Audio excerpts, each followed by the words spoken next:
Mr. President, I rise today to talk about something that I have spoken about on this floor before. Last September, an incredible young woman named Lulu really came onto the scene with regards to a piece of legislation that we put forth before this body. You see, her life changed forever in July of last year. She's an incredible young woman from Mountain Brook, Alabama. She brought her entire community, her state, and now our nation together. That's because on June 7th of last year, out of the blue, she was attacked by a shark. And her and a friend were looking for sand dollars, and obviously all of this came unexpectedly. What happened next was nothing short of a miracle. The doctors, nurses, EMTs, and everyday people on the beach that day saved Lulu's life. But the real miracle was just beginning. When Lulu woke up from surgery that day and got taken off of her ventilator, her very first words were, "I made it." That has become a mantra, not just in how she reemerged, but in the way that she has pushed forward. After a long rehabilitation, she came back to Alabama 3 months after the accident. She was determined. When you talk with her parents, they tell you about her aggressiveness when other amputees would come and visit her, and they would tell her how long it took them to walk or to do other things. She would say, "I'm gonna do it faster. I'm gonna do it better." She was back outclassing golfers there at a driving range not too long after. She refused letting losing an arm or a leg stop her. Just last week, Lulu spoke publicly for the very first time since the shark attack. Her grace, her faith, her strength, her perseverance, it was an inspiration to all of us. Lulu told a crowd that morning that she wakes up ready to conquer the day, every day, and that she is motivated to keep getting better.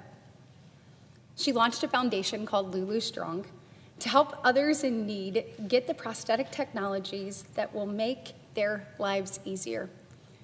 After visiting Walter Reed just a few weeks ago, you can tell how this advocacy could actually change lives. When the unimaginable changed her world, what Lulu decided to do was change our world for the better. Lulu is a modern-day American hero.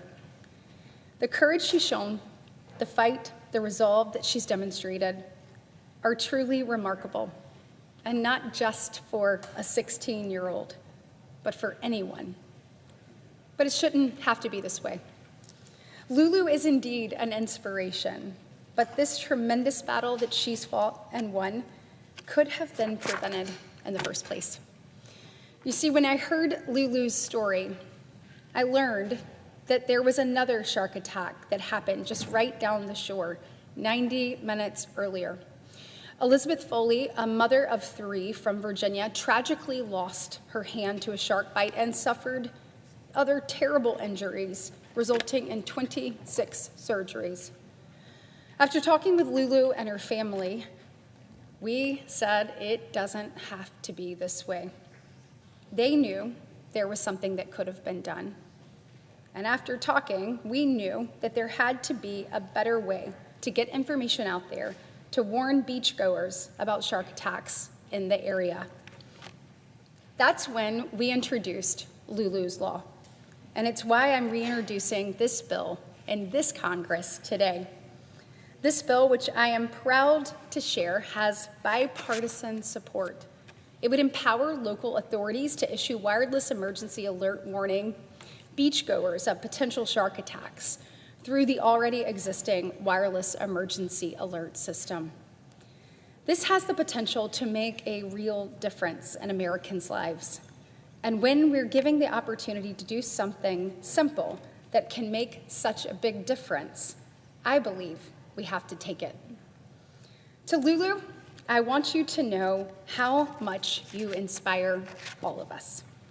Your bravery in the face of the unimaginable, it's just amazing.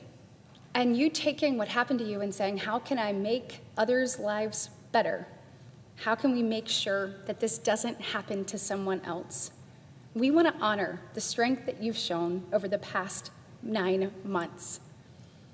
To Lulu's parents, Ann Blair and Joe Gribben, the way you've all rallied our state and our country to support Lulu on her road to recovery is truly unbelievable. To my colleagues in the Senate, on both sides of the aisle, whether you represent a state on the coast or you represent citizens on the interior, there is no doubt we want to keep our citizens safe, whether they live there or they're visiting, making sure that we put safeguards in place that can prevent another tragedy from occurring is imperative. Let's pass this law. Let's celebrate this amazing young woman, and let's prevent this from happening again. Thank you, Mr. President. I yield the floor.